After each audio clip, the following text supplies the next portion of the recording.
Assalamualaikum warahmatullahi wabarakatuh. Bimarhatillahi ta'ala wa birahmatillahi wal fadilah wal karamatillahi wal ma'rifatillahi wal syafa'ati Rasulullah sallallahu alaihi wasallam wa alihi wa azwajihi wa zuriyatihi wa ashabihi kiram wa hadrati jami'al muslimin wal muslimat wal mu'minina wal mu'minat min jami'atina majlis fatawa syadiyah. Al-Fatihah. A'udzu billahi minasy syaithanir rajim. Bismillahirrahmanirrahim.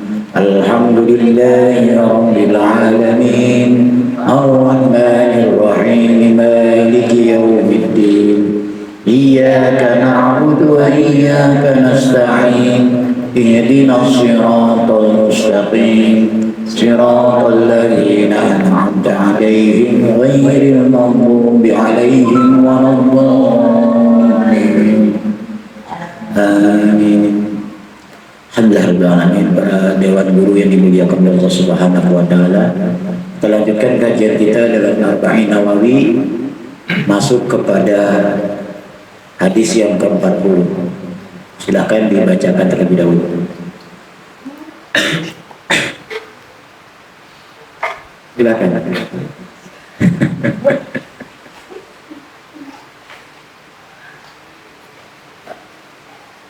Dari Ibnu Umar radhiyallahu anhuma berkata, Rasulullah Shallallahu alaihi wasallam memegang kedua pundak saya seraya bersabda, hiduplah engkau di dunia seakan-akan orang asing atau pengembara. Ibnu Umar berkata, jika kamu berada di sore hari, jangan tunggu pagi hari, dan jika kamu berada di pagi hari, jangan tunggu sore hari. Gunakanlah kesehatanmu untuk persiapan saat sakitmu dan kehidupanmu untuk kematianmu. Riwayat Bukhari. Lanjut hadis yang ke-41, silakan. Dari Abu Muhammad Abdullah bin Amr bin As radhiyallahu anhuma, dia berkata, Rasulullah Shallallahu alaihi wasallam bersabda, tidak beriman salah seorang di antara kalian hingga hawa nafsunya mengikuti apa yang aku bawa. Hadis hasan sahih dan kami riwayatkan dari kitab Al-Hujjah dengan sanad yang sahih.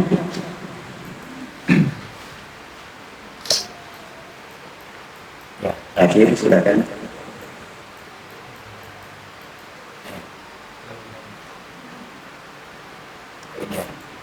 Silakan. Dari Anas radhiyallahu anhu, dia berkata, saya mendengar Rasulullah Shallallahu alaihi wasallam bersabda, Allah Ta'ala berfirman, wahai anak Adam, sesungguhnya engkau berdoa kepadaku dan memohon kepadaku, maka akan aku ampuni engkau. Aku tidak peduli berapapun banyaknya dan besarnya dosamu. Wahai anak Adam, seandainya dosa-dosamu sebanyak awan di langit, kemudian engkau minta ampun kepadaku, niscaya akan aku ampuni engkau. Wahai anak Adam, sesungguhnya jika engkau datang kepadaku dengan kesalahan sepenuh bumi, kemudian engkau menemuiku dengan tidak menyekutukan aku sedikit pun, maka akan aku temui engkau dengan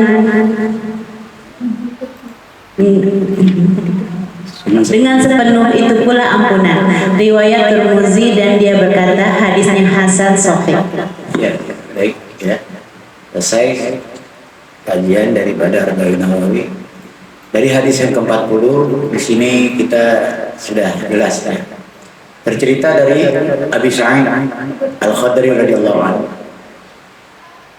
30.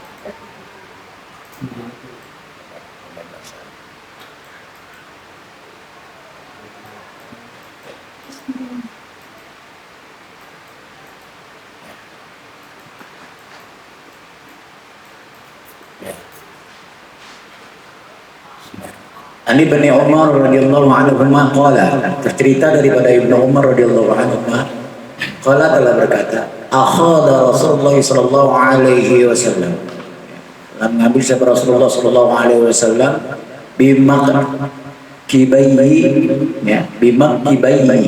Di sini bimak kibayi.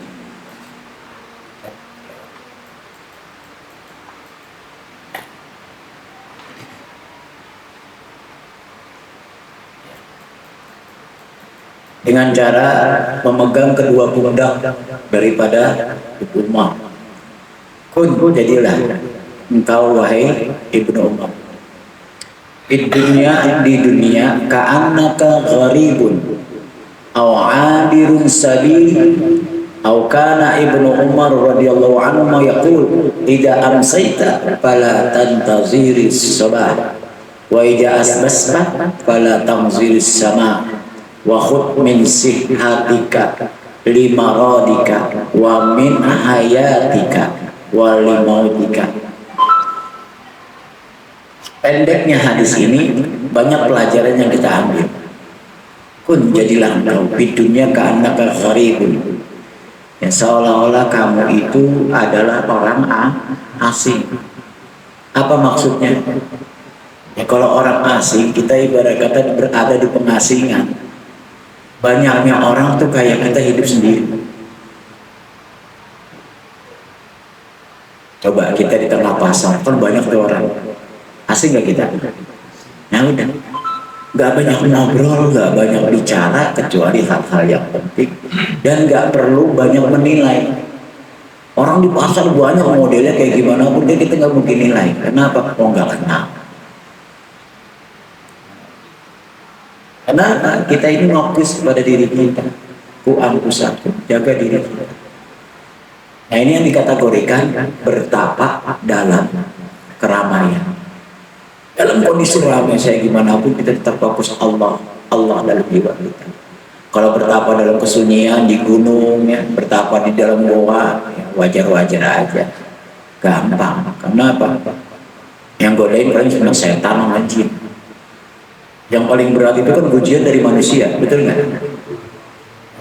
Kita udah berusaha berjalan baik saja, masih dipandang buruk. Oleh siapa?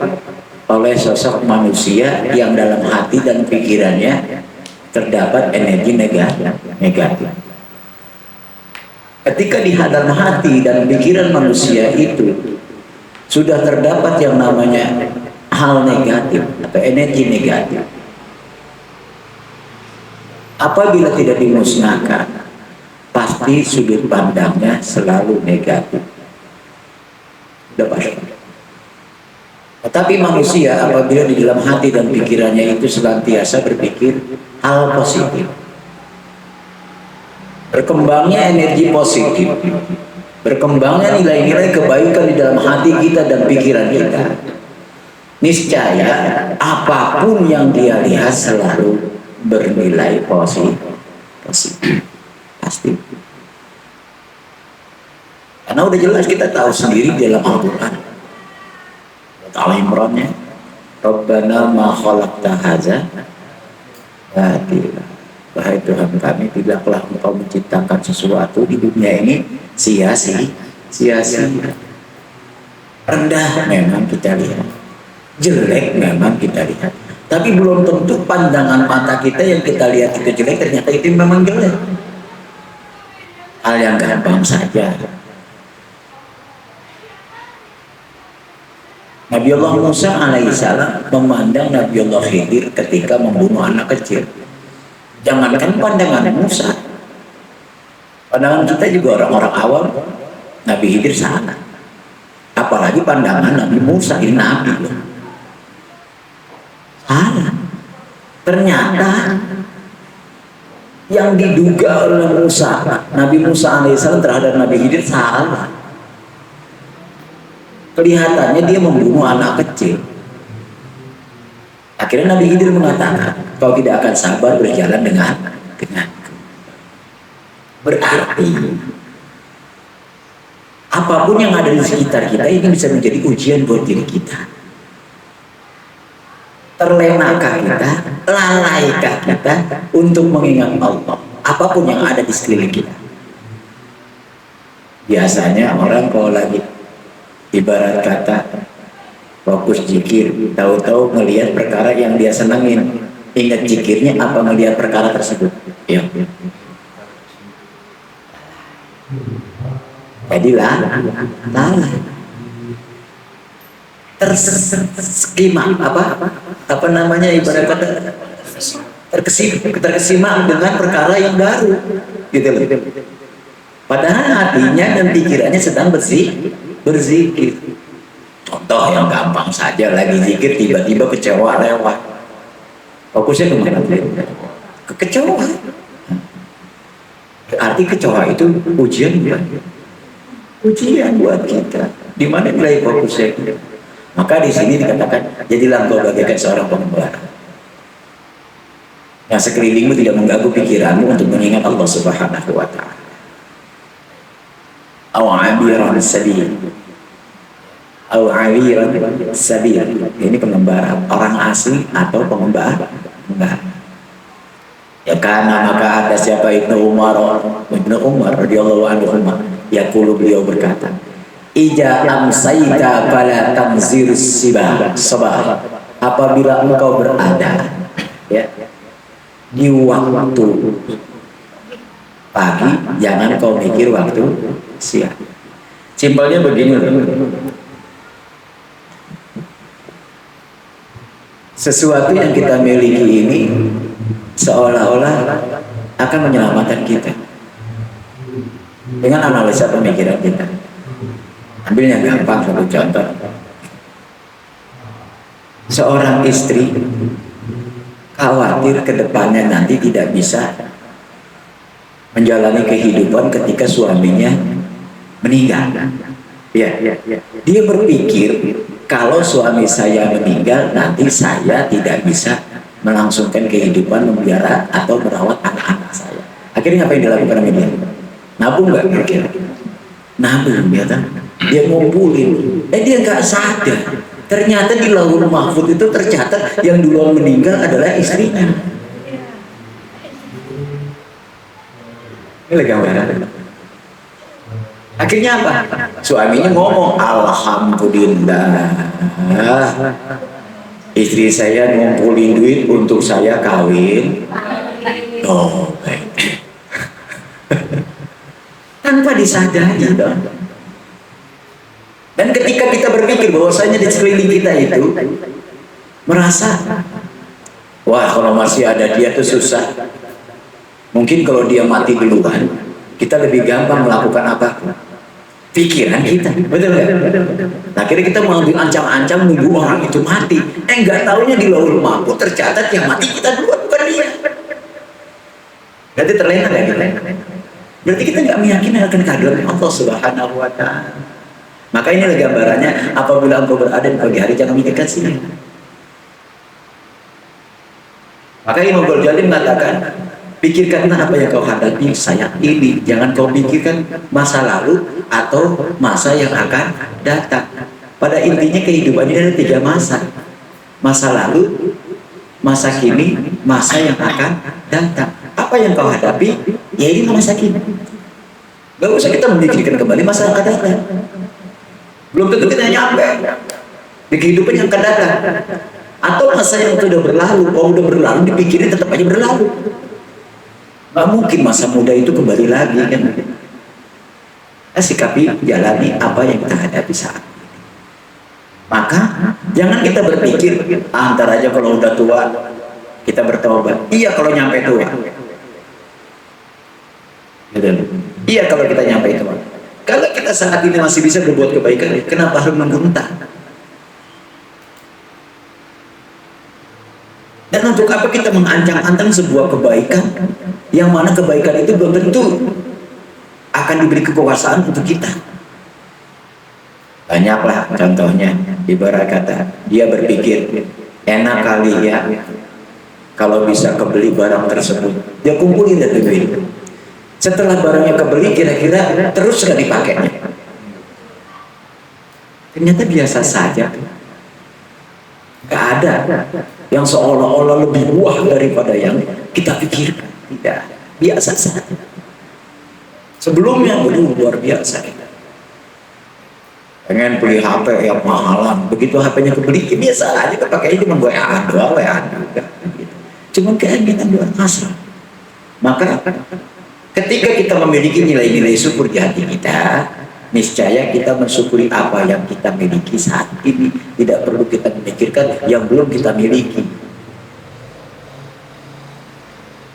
Ketika kita memiliki nilai syukur itulah akhirnya hati ini tidak terlalu sibuk dan tidak terlalu ruwet.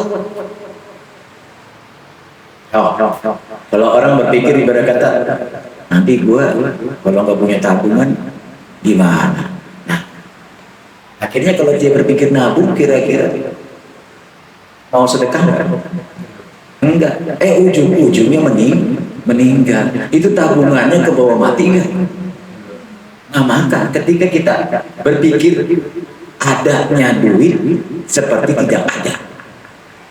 Orang dulu bilang kroso yen ojo rumongso. Kroso punya uang tapi jangan merasa punya uang. Maksudnya apa? Lek enggak ada kebutuhan penting ya ojo boros. Lek ada yang butuh jangan pelit. Kan loh maksudnya. Paham nggak? Lek kita butuh jangan pelit, lek kita nggak butuh ya jangan boros. Kroso yen ojo rumongso. Kerasa punya duit jangan merasa punya duit. Orang yang merasa punya duit semua tukang dipanggil. Betul nggak? Orang bakso lewat dipanggil, habis makan bakso lewat makan bakso, habis makan bakso lewat tukang bakso malang lewat dipanggil juga. Semua karena apa? Merasa punya duit. Ketika dia lagi butuh sesuatu, duitnya nggak ada. Nah, tetapi ketika kerasa yang aja rumongso, kerasa punya duit tapi tidak merasa punya duit. Duit ada, tapi kalau nggak butuh-butuh banget kita nggak pakai.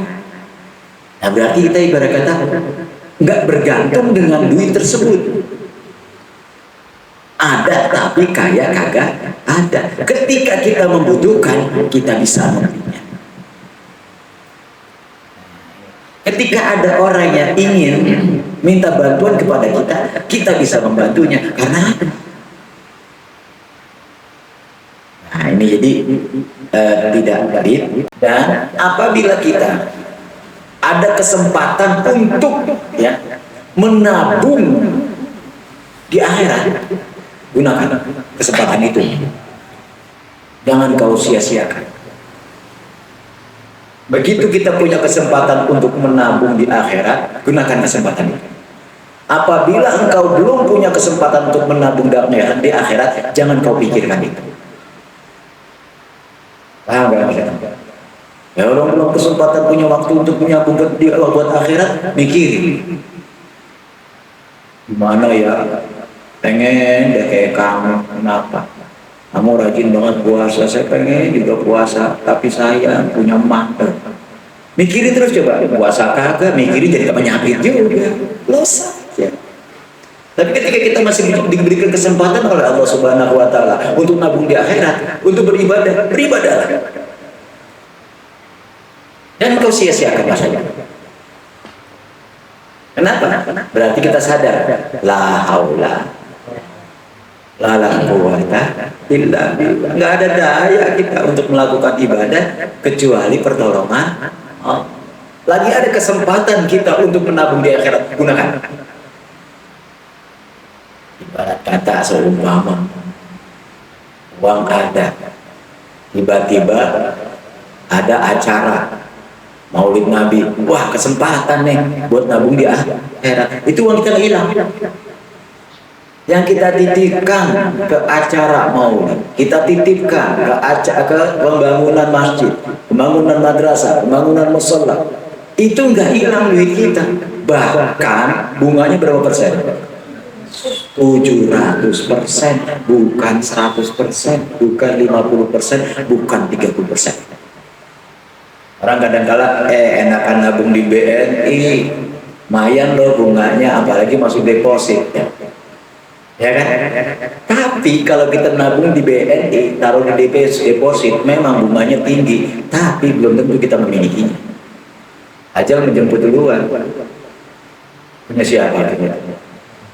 Ini yang hidup, ya kalau yang hidup tahu pinnya, tahu surat kuasanya, tahu naruh buku tabungannya. Kalau kagak, enak banget punya bank yang nyari duit kita, yang capek kita nggak bisa menikmati. Bank menikmati, betul nggak? Tapi kalau kita investasikan ke akhirat, 700% bahkan 1000% di uang doa 5 hiasnya, tanpa kita sadar. Dan itu abadi. nggak akan hilang. Kecuali kalau kita nggak jaga. Jaga itu cuma 2 syarat kok, nggak susah. Sama seperti kalian menabung di bank BNI, BRI, mau Mandiri, nggak ada orang lain tahu. Jangankan saudaramu, jangankan tetanggamu, mungkin bisa jadi anakmu sendiri nggak ada yang tahu berapa jumlah tabunganmu di BNI, gitu. Sama, kita juga nggak bisa menjaga itu. Tabungan di akhirat bisa nggak ada yang tahu kalau kita mampu menjaganya. Syaratnya cuma 2 untuk menjaganya. La tubtilu sodakotiku bilman nih, jangan kau buang sodakohmu, rusak sedekahmu, tabungan investasi jangka panjangmu di akhirat dengan mani diungkit wal ada terus nyakitin, masih ke orang miskin, pengemis, makanya kerja masih gagah kok ngemis, nyakitin ya tadi, hilang, jadi investasi. Duitnya hilang. Nah ini, jadi bagaimana kita tinggal menyikapinya untuk kedepannya. Ketika kita membutuhkannya, gunakanlah. Kadang sama diri sendiri ada yang pelit, ada nggak yang pelit sama diri sendiri? Punya duit, tenggorokan aus, pengen minum es aja masih hitung-hitung. Ada yang nyari siapa? Iya, duit siapa? Pengen jajan aja ngitung loh. Sama diri sendiri pelit nggak kayak gitu? Bahaya. Ada yang seperti itu. Maka kita hindari hal-hal seperti itu. Jalan-jalan nih kemana-mana bawa dompet, bawa tas, ya rombongan kemana-mana, aus tenggorokannya, nunggu traktiran. Ini kan keterlaluan banget politik itu. Dan kalau kamu aus, beli aja. Teman kamu minta, kasih. Ada kesempatan untuk nabung akhir. Itu satu. Nggak ada yang minta, ya alhamdulillah, minum sendiri. Ada yang minta, alhamdulillah punya kesempatan nabung akhir. Gitu saja. Kadang ada gitu, jalan rame-rame rombongan nih, ya kan? Ibarat kata tenggorokan aus, duit ada di dompet, ngelirik dulu. Ada yang mau ngeraktin dari kan? Nah ini kan politik keterlaluan gitu. Terus di samping itu lagi apa? Ya, ntar kalau gua beli banyak yang minta lagi. Nah, udah kayaknya susah sendiri gitu. Punya duit tapi susah, nggak ngelos. Nah ini ya, jadi gambaran kita untuk itu, maka di sini ya kandungan hari bersegera mengerjakan pekerjaan baik dan memperbanyak ketaatan, tidak lalai dan menunda-nunda karena dia tidak tahu kapan datang ajalnya. Nggak ada yang tahu, jangan kita tunda-tunda. Kalau memang ada kesempatan kita kerjakan, kalau tidak ada kesempatan jangan kau keluhin, biarkan saja. Jalani hidup ini apa adanya. Yang kedua, menggunakan berbagai kesempatan untuk momentum sebelum hilangnya berlalu. Ya. Juhud di dunia berarti tidak bergantung kepadanya hingga mengabaikan ibadah. Tadi yang saya sampaikan. Orang juhud itu bukan berarti nggak punya. Dia punya duit, tapi tidak merasa seperti punya duit. Dia nggak diperbudak, ada santai saja. Ada yang minta, kebetulan punya, kasih. Berarti ada kesempatan untuk menabung akhir, mau memindahkan, mentransfer duit yang ada di dompet, ditransfer ke akhirat. Jadi ditransfer. Pas ada yang minta. Mentransfer. Ada kesempatan untuk mentransfer ke akhirat, transferlah. Ya, jadi hati-hati dan khawatir terhadap azab Allah adalah sikap seorang musafir yang bersungguh-sungguh dan hati-hati agar tidak tersesat. Seorang musafir itu selalu berhati-hati, takutnya nyasar. Seorang pengembara dia selalu berhati-hati jalannya, takutnya nyasar. Nah biar dia nggak nyasar, akhirnya dia banyak bertanya. Kalaulah dia tidak bertanya, setidaknya dia muzakarah. Dia nggak pakai nanya, tapi udah pernah ke situ, pasti punya patokan. Patokan itu untuk apa? Untuk ngingat. Saya punya patokan. Kalau mau belok, nunggu sampai dengan gedung ini. Nah, patokan itu muzakarah nggak tuh namanya? Dia nginget-nginget. Iya, perasaan saya kalau udah sampai gedung ini nih, saya harus belok kanan. Kalau udah sampai gedung ini saya harus belok kiri. Dia ingat itu namanya muzakarah. Kalau belum pernah dia lewati, dia belum tahu, tapi dia harus mencapainya. Bagaimana? Bertanya. Inilah hidup. Kita nggak ngerti tentang hukum dan belum pernah belajar tentang hukum, tapi kebetulan faktor saat ini harus kita jalani ke situ. Bagaimana? Bertanya. Itu muzakarah. Seperti itu. Karena kewaspadaan diri, ya, waspada dari teman yang buruk hingga tidak terhalang dari tujuan. Itu tadi yang saya sampaikan. Ada kala di sekeliling kita itu sudah terinfeksi penyakit negatif, sehingga yang diobrolin selalu keburukan orang lain. Betul nggak? Orang kalau udah terinfeksi yang namanya energi negatif, ngobrol lama kita, walaupun tahu kita guru ngaji sumpah gitu, tetap yang diomongin keburukan nggak? Keburukan. Kenapa? Teman kita sudah terinfeksi hal yang negatif. Tapi kalau itu tidak terinfeksi hal yang negatif, pasti obrolannya selalu hal-hal yang positif. Itu udah lumrah dalam hidup. Karena obrolan itu tergantung apa yang ada diseriat di hatinya dan di pikirannya. Yang tersirat di hati dan pikirannya hal negatif, pasti yang diomongin hal negatif terus. Tahu nggak? Kemarin saya jalan-jalan nemu kedai yang enak banget. Mana ceweknya cakep dah. Obrolannya jelek ya. Minumannya mantap banget. Kapan-kapan kita bersama. Yang ngajak kira-kira teman apa diri kita? Maka dikatakan ini waspada dari teman yang buruk hingga tidak terhalang dari tujuan menuju Allah. Dari teman yang buruk. Karena teman yang buruk itu selalu memberikan asupan-asupan hal-hal yang buruk. Ya, pekerjaan dunia dibentuk untuk menjaga jiwa dan mendatangkan manfaat. Seorang muslim hendaklah menggunakan semua itu untuk tujuan akhirat. Itu tadi yang saya sampaikan. Jadi kalau ada kesempatan untuk investasi akhirat, ya gunakan kesempatan itu. Jangan kau sia-siakan itu. Gitu. 7. Bersungguh-sungguhnya menjaga waktu dan mempersiapkan diri untuk kematian. Karena kita jangan mengharap kematian orang lain. Itu berarti keburukan buat diri kita. Tapi persiapkan kematian kita. Kita selalu kan begitu. Nanti kalau kamu bapak gue yang meninggal duluan, bagaimana nih gue? Nah ya kan gitu. Berarti kita mengharap kematian siapa? Orang lain. Gitu kan. Padahal belum tentu bisa jadi umurnya lebih panjang bapak kita daripada diri kita. Lebih panjang teman kita daripada diri kita. Kita nggak ada yang tahu kematian itu. Jadi kita jangan sampai berpikir, coba dia cepat mati. Gitu. Nanti pasti saya yang mendapatkan posisi itu. Nah ini kan jeleknya aja. Nggak tahu yang mati duluan siapa? Kita. Nggak boleh. Kadang-kadang ini dalam kantor, dalam sekolahan gitu ya.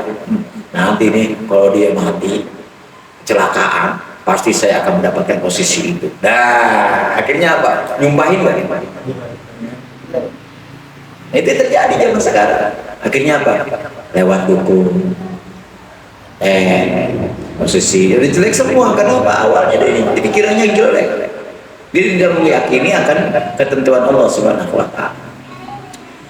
Nah, kenapa Rasulullah memegang kedua pundak Abdullah bin Umar? Adalah agar dia memperhatikan apa yang akan beliau sampaikan. Jadi kalau seumpama kita ingin berbicara serius sama seseorang, alangkah baiknya tepuk dulu pundaknya, biar dia fokus dalam berbicara dengan kita. Gitu. Jadi kalau lagi jalan-jalan kan dia belum tentu fokus, mungkin dia lagi fokus sama WA-an atau fokus kita masih ngobrol aja, nyambung nggak kira-kira? Jalan berdua nih, dia lagi fokus sama HP-an, kita ngobrol nyerocos, dia lagi sibuk HP, nyambung nggak kira-kira? Nggak akan nyambung. Maka Rasulullah untuk bisa memfokus itu bicara, dipeganglah kedua pundak ya Abdullah bin Umar, Ibnu Umar itu, ya agar apa? Dia benar-benar memperhatikan. Jadi jangan kita bicara, lihat aja lawan bicara kita dulu. Kalau lawan kita bicara lagi pada sibuk main HP, itu biarkan dia main HP.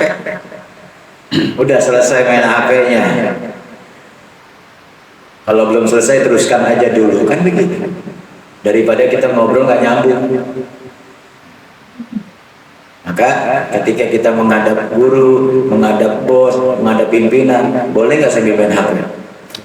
Ya, videonya biar fokus dalam berbicara. Nah, ketika kalian itu menghadapi orang-orang teman kasih apa, kalau diajak ngobrol sambil main HP, lebih baik diam. Percuma, ucapan yang kita keluarkan tidak akan manfaat buat dia. Kenapa? Fokusnya ke HP, sia-sia. Itu cara triknya. Sallallahu alaihi wasallam seperti ini. Baik, nah ini ya. Dan ini juga hal ini dapat menyebabkan masuknya ilmu lebih mudah. Kenapa? Fokus. Jadi hal fokus itu lebih cepatnya masuknya ilmu. Maka ibarat kata dulu orang dulu itu ibarat kata dengkul ketemu dengkul, pis ketemu pis, mata ketemu mata, saling bertatapan, lebih gampang nggak dapetin ilmunya. Nah, tapi beda lagi dengan ibarat kata mengomong, tapi karakter seseorang nggak semua sama ya dalam ilmu emosi. Ada yang dia mampu mendengar dengan kepalanya, ada nggak? Dia mendengar pakai kepala. Kalau dinasehatin, senengannya apa? Nunduk. Nah, berarti mendengar pakai apa? Kepala, tapi paham. Berarti dia mendengar dengan kepala. Ada yang mendengar dengan matanya. Kalau nggak melihat orangnya, saya nggak paham loh. Ada nggak? Nah, jadi iya, ada yang mendengar dengan mata, ada yang mendengar dengan telinga, walaupun matanya terlatar kemana-mana, tapi dia nyambung. Berarti dia mendengar dengan telinganya. Masing-masing manusia itu kita nggak tahu karakter. Nah, kita tahu karakter teman kita nih. Oh, ini teman karakter kita ini kayaknya dia lebih seneng bisa nyambung kalau mendengar dengan mata. Tapi kalau matanya ke HP diajak ngobrol nggak nyambung. Maka tepuklah dulu. Saya mau ngomong sama kamu serius, taruh dulu HP-nya. Nah, baru bisa mudah mendapatkan pembicaraan yang fokus. Ya, ini tata cara Rasulullah SAW ketika ingin menyampaikan hal yang penting. Baik, nah di hadis yang ke-41 di sini tercerita dari Abi Muhammad Abdullah bin Umar bin As radhiyallahu anhu, qala Rasulullah sallallahu alaihi wasallam, la yu'minu ahadukum hatta yakunu hawa'u taba'an lima ji'tu bih. Ini luar biasa ini. Tidak beriman salah seseorang di antara kalian hingga hawa nafsunya mengikuti apa yang aku bawa. Jadi jiwanya nafsu di sini bukannya hanya hawanya yang ini ya. Jadi nafsul mutmainahnya ini masuk kepada jiwanya, jiwa hatinya ini. Hat nafsunya itu cenderung dengan nafsu-nafsu positif. Nafsunya namanya nafsul mutmainah. Ya. Jiwa yang tenang, nafsu yang tenang.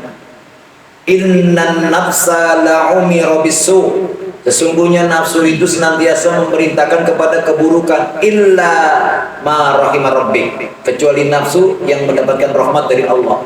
Apakah nafsu yang mendapatkan rahmat dari Allah? Nafsu mengikuti jejak Rasulullah. Nafsu bukan? Ya. In kuntum tuhibbunallaha fattabi'uni. Barang siapa yang mencintai Allah, apabila kalian menghendaki dicintai oleh Allah dan mencintai Allah Subhanahu wa taala, fattabi'uni, ikutilah aku. Nah, kalau kita nggak punya nafsu, kira-kira bisa ngikutin Rasul? Saya nanya saja. Nah, ini namanya nafsu yang baik.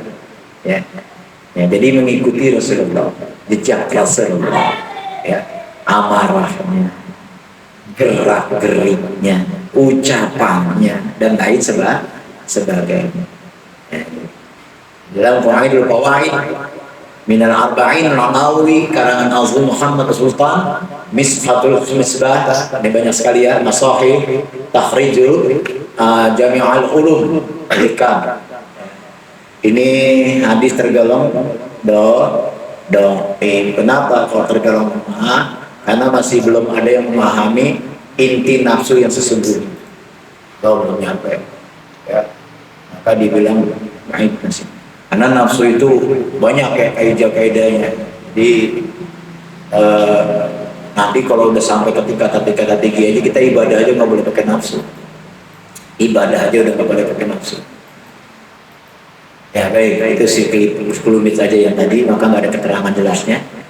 Yang selanjutnya hadis yang terakhir, yakni ke-24 ke-42, tercerita daripada Anas bin Malik. Anas radhiyallahu an qala sami'tu Rasulullah sallallahu alaihi wasallam yaqul qala Allah ta'ala ya ibn Adam, wahai anak Adam, innakuma da'autani, apabila kalian itu berdoa kepadaku, warazautani, dan mengharap akan pengampunanku, penuh harapan kepadaku, lakana ala makana minkum wala ubali, ya kan gitu. Walaupun keberadaannya itu pun sendiri berat dari kalian itu, maka aku tetap mengampuni. Ya ibn Abdan, law balaghat zunubukum annana sama', walaupun dosamu bagaikan luar langit, aku tetap akan mengampuni apabila kau datang kepadaku untuk memohon kemampunan.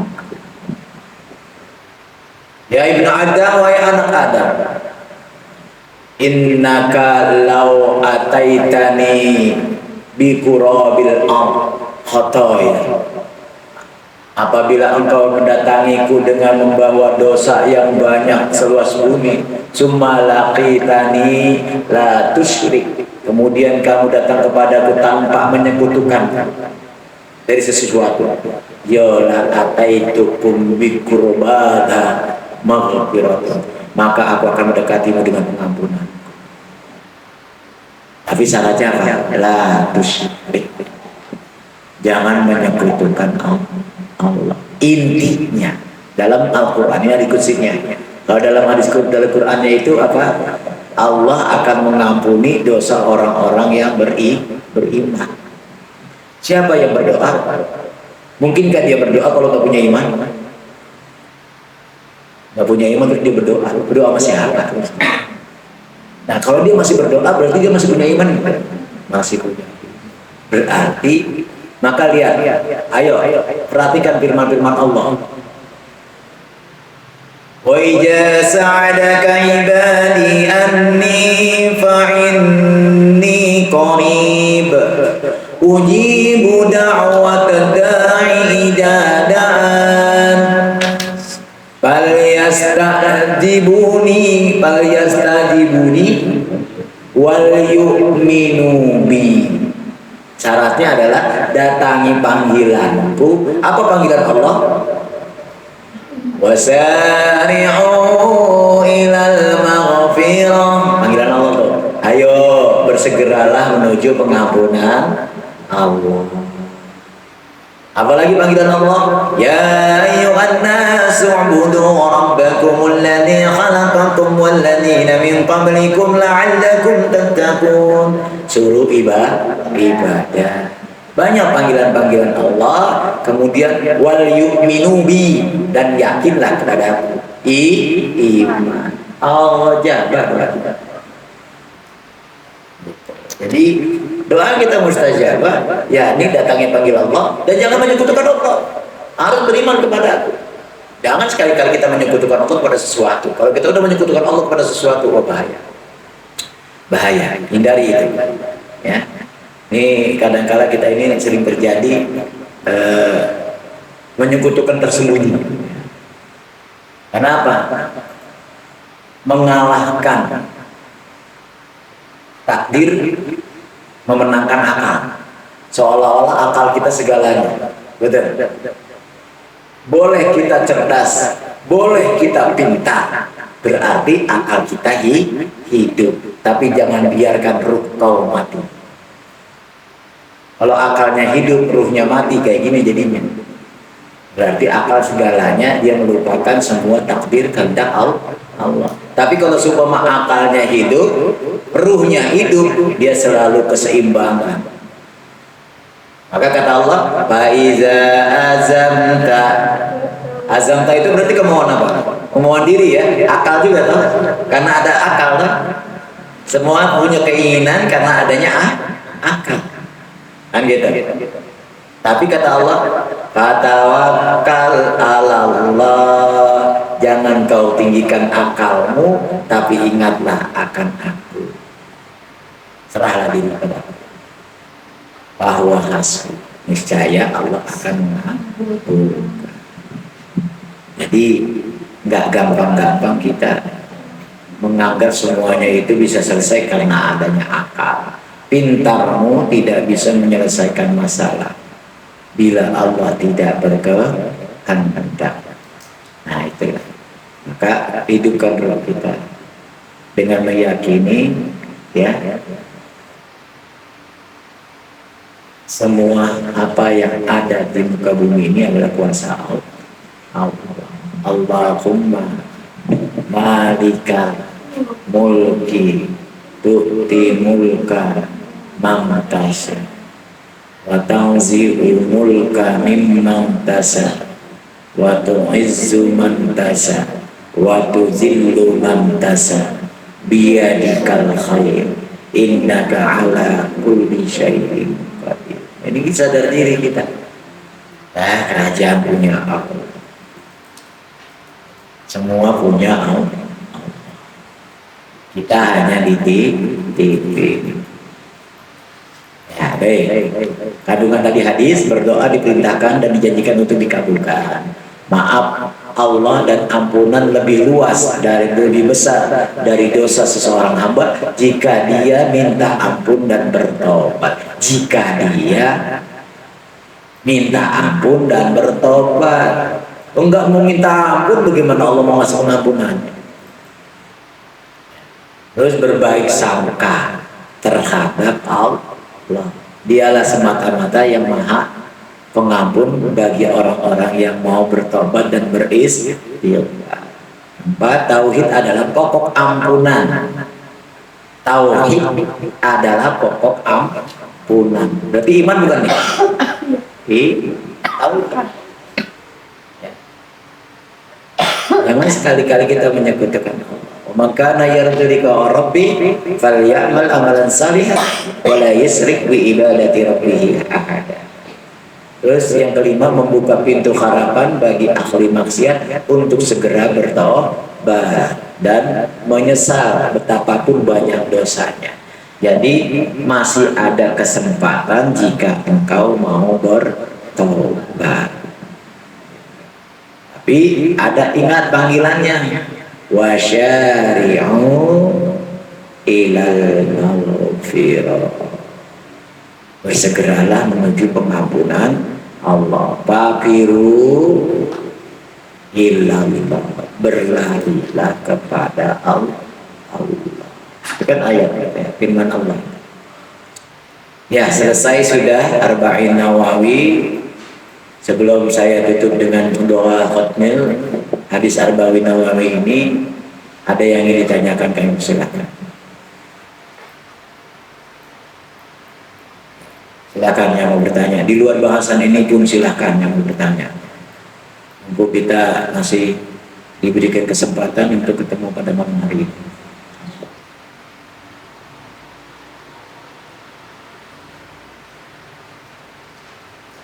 Warna mungkin, Berta. Yang 39 tadi. Ya, kenapa? Yang 39 kenapa? 39 ya. Karena tadi kita ngaji di 40. Kita mulai tadi ngaji dari 40 ya. Oh iya 40. Berarti 42, pas 1. Berarti saya salah aja. Pas 1 ya. 43 yang 40 berarti. Yang 40. Ya. Kenapa yang 40? 9 malah. Iya nggak masuk. Itu kan yang hatinya aja Yang ke 39? Iya tapi yang hatinya kan. Yang 39 juga nggak apa-apa. Yang di mana yang ditanyakan? Yang 40 tapi Artinya? Kenapa?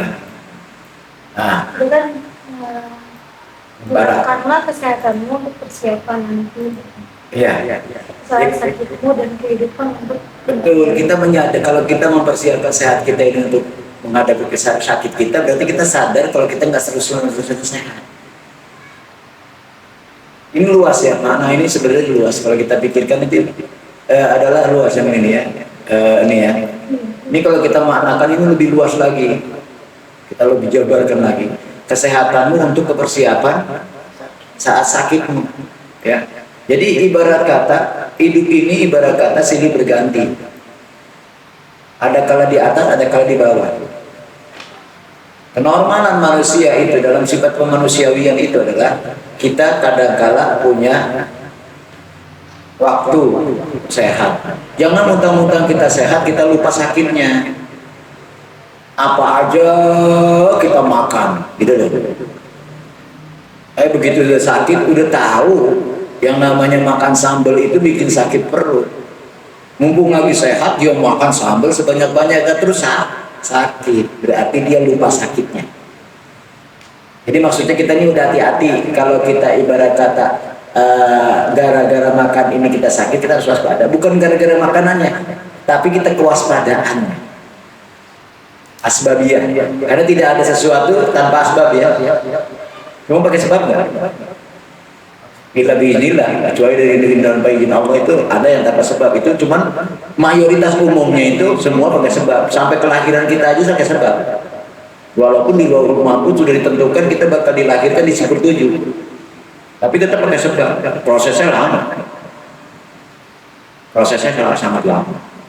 Apalagi saya prosesnya ke-8. Nunggu antrian. Nah, nunggu antrian rijal kan gitu. Apalagi nunggu antrian lagi, ya ketemunya Wananang dengan Waiyem kan begitu. Tapi lahir tetap disibur-sibur juga di Lauhul Mahfuz, tapi pakai asbab. Semua pakai proses ada sebab. Sama itu juga kita sakit ini ada sebabnya. Nggak ujung-ujung langsung dikasih sakit, pasti ada sebabnya. Nah, jagalah sebab tersebut untuk tidak terjadi hal yang kedua kalinya. Udah tahu sebab makan sambal sakit perut, besoknya pas sehat makan sambal lagi, berarti kita nggak menjaga.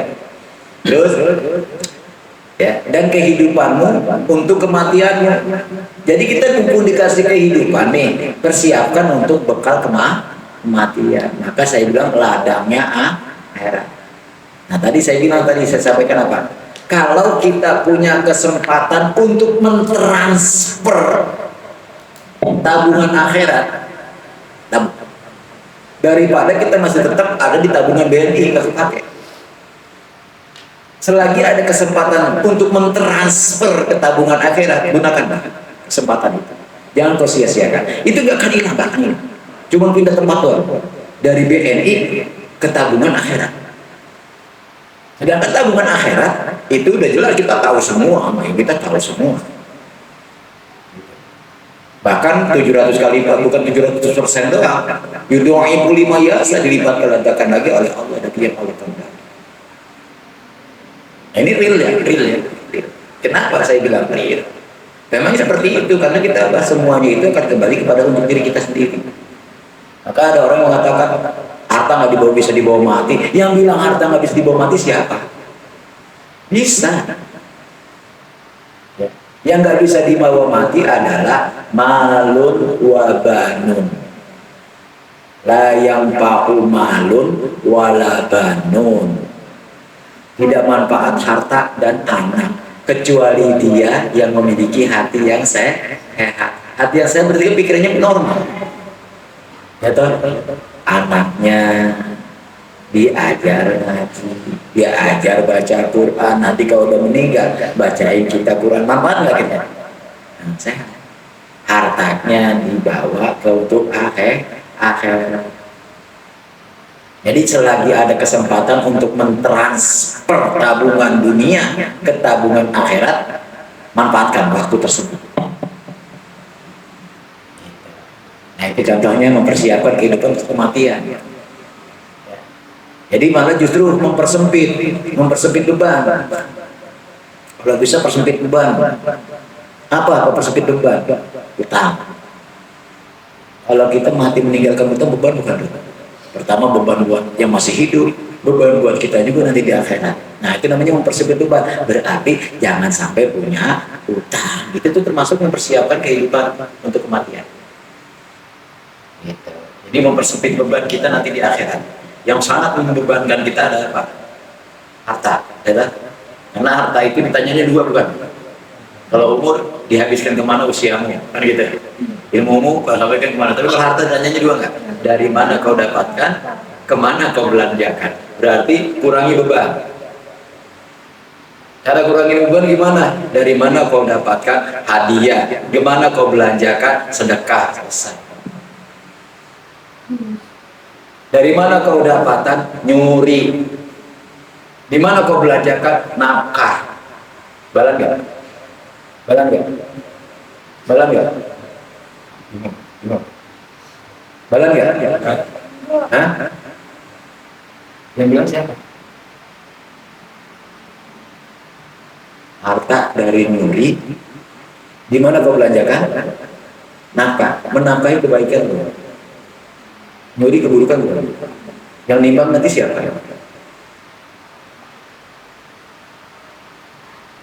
Kalau kita nggak meyakini itu sia-sia, kita meyakini itu adalah sia-sia, berarti kita nggak percaya dengan yaumul hisab. Kita nggak percaya dengan mizan.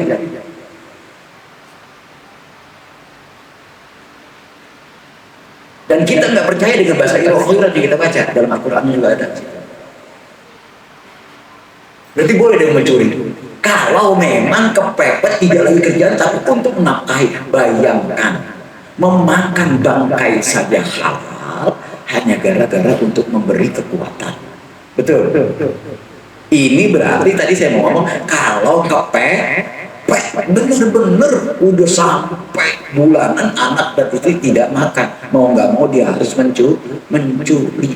Resikonya ketangkep gak apa-apa, yang penting anak istri makan.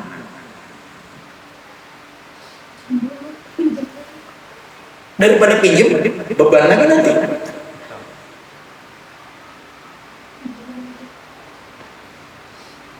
Wah, berarti Pak Ustadz ini ngajarin nyuri. Enggak. Hukum kita main. Jangan sampai kita meniadakan hisab. Jangan sampai kita meniadakan mizan. Nanti kan di mizan. Apa mizannya? Amal baik, amal buruk banyakkan mana? Mencuri amal buruk. 1. Nafkahin keluarga kewajiban. 2. Betul. Timbang. Berat mana? Yang urusannya itu siapa? Urusan Allah. Tanda kutip tadi saya sampaikan, terpaksa karena kepepet, tidak lagi ada makanan di dalam hutan kecuali daging babi. Tidak ada solusi lainnya. Kemana-mana udah dicibir, cari pinjaman dicibir, di mana-mana susah. Satu jalan. Anak sakit masuk rumah sakit, makan tidak ada, biaya rumah sakit susah. Daripada dia bunuh diri, berantakan semua. Betul nggak? Minjem nggak dipercaya lagi, gantung diri.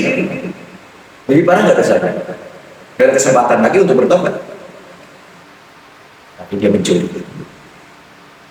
Akhirnya dia mencuri, tapi tidak sebagian pun yang dia makan. Dia berikan semuanya untuk keperluan keluarganya.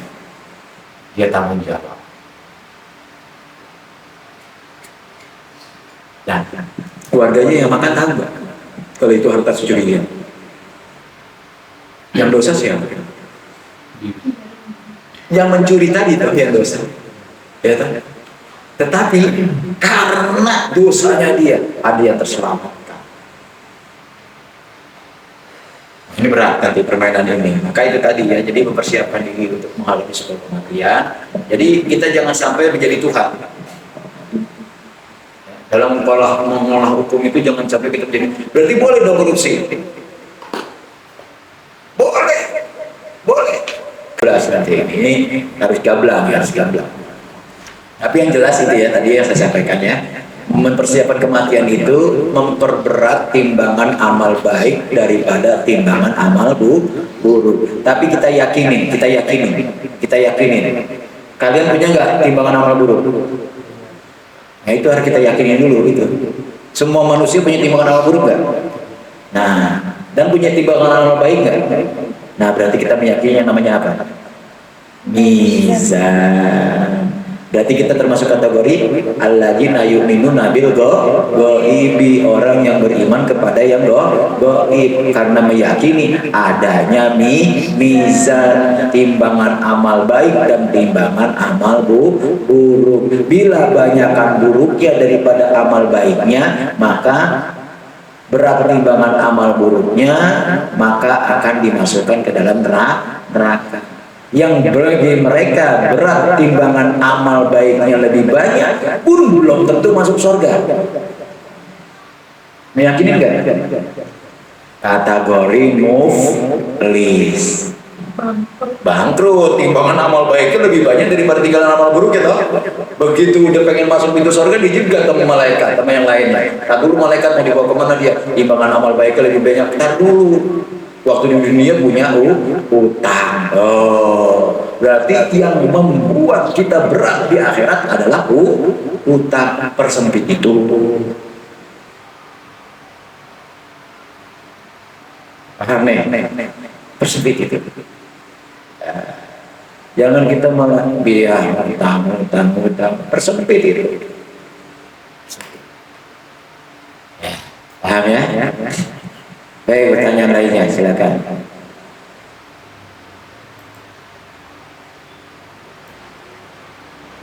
Ada? Tidak ada ya, saya tutupnya di 10:11 ini kefasan. Ya, mudah-mudahan mendapatkan keberkahan, sama-sama kita berdoa kepada Allah. Semoga datangnya kitab Arba'in Nawawi ini membuat kita makin menambah giroh, ya, mengingat, membaca, memahami hadis-hadis Rasulullah SAW. Al-Fatihah. A'udzu billahi minasyaitonir rajim. Bismillahirrahmanirrahim.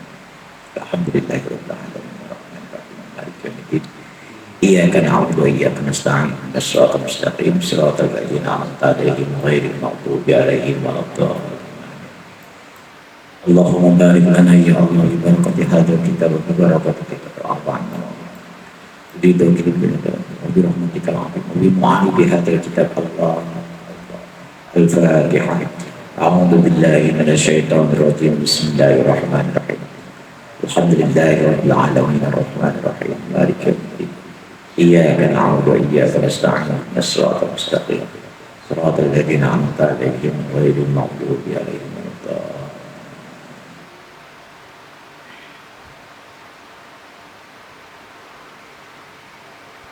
Al-Fatihah. A'udzu billahi minasyaitonir rajim. Bismillahirrahmanirrahim. Alhamdulillahirabbil alamin arrahmanir rahim maliki yaumiddin. Iyyaka na'budu wa iyyaka nasta'in. Shiratal mustaqim. Shiratal ladzina an'amta 'alaihim ghairil maghdubi 'alaihim waladdallin. Lakal hamdu ya Rabb, lakal hamdu ya Rahim, lakal hamdu ya Malik. Allahumma shalli ala Muhammad wa ala sayyidina Muhammad. Allahumma ighfir lana dhunubana wa liwalidina warhamhum kama rabbawna shaghira. ولجميع المسلمين والمسلمات والمؤمنين والمؤمنات بمغفرتك الكريم يا الله يا رب العالمين. لا يغفر الذنوب الا انت اغفر لنا وارحمنا وتب علينا انك انت التواب الرحيم. اللهم بارك لنا ببركه علومك يا الله وببركه هذا الكتاب اربعين وبرحمتك يا ارحم الراحمين. اللهم فهمنا كل الحديث، اللهم فهمنا كل العلم، اللهم فهمنا يا الله كل القرآن، وحفظنا كل القرآن وحفظنا كل الحديث بأمرك يا الله إلى ربك يا الله إليك يا الله يا الله يا الله يا الله إلى رضاك يا الله إلى رضاك يا الله إلى ربك يا الله. خلص قلوبنا ونور قلوبنا بنورك العظيم وبنور رحمتك العظيم يا الله يا رب العالمين. ربنا آتنا في الدنيا حسنة وفي الآخرة حسنة وقنا عذاب النار بالمدينة المعمورة من عزيز يا رب العالمين. صلى الله عليه وسلم محمد النبي وعلى آله وسلم. الحمد لله رب العالمين. Alhamdulillah, semoga Allah senantiasa mengabulkan ijabah doa-doa kita dan kita senantiasa terjaga. Insya Allah kita kelanjutannya apa nih? Mau lanjutin kitabnya apa?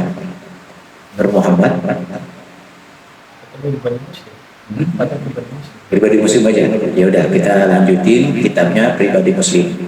Kalau Pribadi Muslim Tangkehul Qaul, kita pakai lubabul hadis fadilah, semuanya dari hadis-hadis Rasulullah.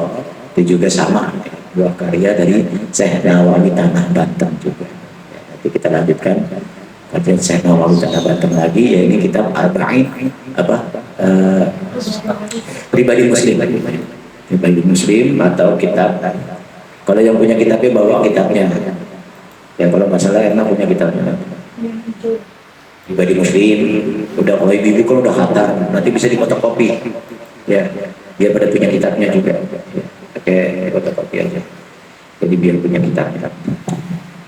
Dan Allah wa iyyakum ajma'in, kita tutup dengan doa kafaratul majlis. Bismillahirrahmanirrahim. Subhanaka Allahumma wa bihamdika asyhadu an la ilaha illa anta astaghfiruka wa atubu ilaik. Hadanallahu wa iyyakum ajma'in.